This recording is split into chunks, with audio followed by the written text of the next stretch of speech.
Hello students, क्या आप भी कंफ्यूज होते हैं कि पाई की वैल्यू क्वेश्चन में हमें कब 22/7 लेनी चाहिए और कब 3.14 लेनी चाहिए। तो चलिए देखते हैं हमें कब कौन सी वैल्यू लेनी चाहिए। वैसे तो हम कोई भी वैल्यू ले सकते हैं, हमारी चॉइस होती है, क्योंकि दोनों वैल्यू से जो क्वेश्चन आएगा हमारा दोनों ही ठीक होगा, वो रॉन्ग नहीं होगा। और आंसर में हालांकि थोड़ा फ़र्क होगा, सेम नहीं आएंगे, क्योंकि पाई की वैल्यू काफ़ी लंबी होती है तो उसको हम पूरी नहीं लेना पॉसिबल नहीं होता, इसलिए हम सिर्फ इतनी लेते हैं। लेकिन जब हम दोनों किसी भी वैल्यू से आंसर निकालते हैं तो दोनों आंसर्स में थोड़ा थोड़ा डिफरेंस रहता है।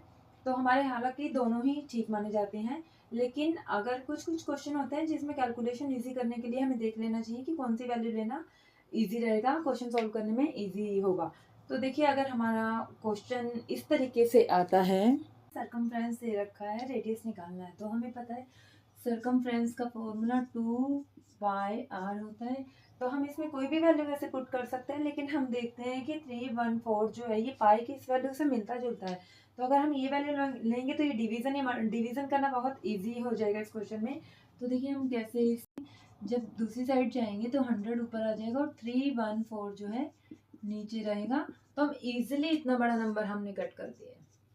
हालांकि इसमें 22/7 अगर हम लेते तो ये जो डिवीजन है, कैलकुलेशन है, इतनी इजी नहीं होती, थोड़ी लंबी हो जाती। उसमें मल्टीप्लिकेशन डिवीजन इंक्लूड हो जाता। इसमें इजीली डिवाइड हो गया है और हमें कुछ भी अलग से मल्टीप्लाई नहीं करना है, सारा इजी वाला मल्टीप्लाई है, तो इसलिए हमें थोड़ा सा देखना पड़ता है। अब मैं एक और क्वेश्चन आपको दिखाती हूँ।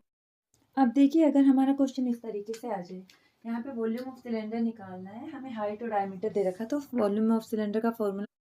तो अब जब हम इसमें वैल्यू पुट करें, तो जब हम वैल्यू पुट करेंगे तो हम देखेंगे, इसमें से मैं कोई भी वैल्यू पुट कर सकती हूँ, लेकिन मैं देखूंगी कि अगर 22/7 लेती हूँ तो 7 से ये इजीली कट रहा है, 7 1 से 7 और 7 2 से 14, तो वो कैलकुलेशन बिल्कुल सिंपल हो जाएगी। जैसे कि मैंने इसको कट कर दिया, अब हमें इनको मल्टीप्लाई करना है।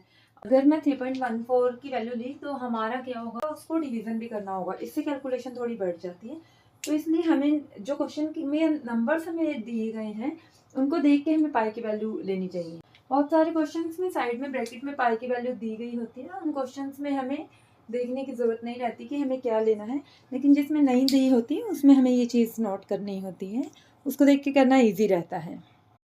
और अगर आपके पास कोई ऐसा क्वेश्चन हो जिसमें कि ऑप्शंस दिए हों, जैसे मल्टीपल चॉइस में होते हैं, तो वहाँ पे कभी कभी हमारा, अगर हम एक वैल्यू लेके आंसर निकालते हैं तो मैच अगर आंसर नहीं करता है तो हमें दूसरी वैल्यू से भी निकाल के देखना पड़ता है। तो आप ये चीज़ ज़रूर ध्यान रखिएगा जब भी पाई की वैल्यू पुट करें तो।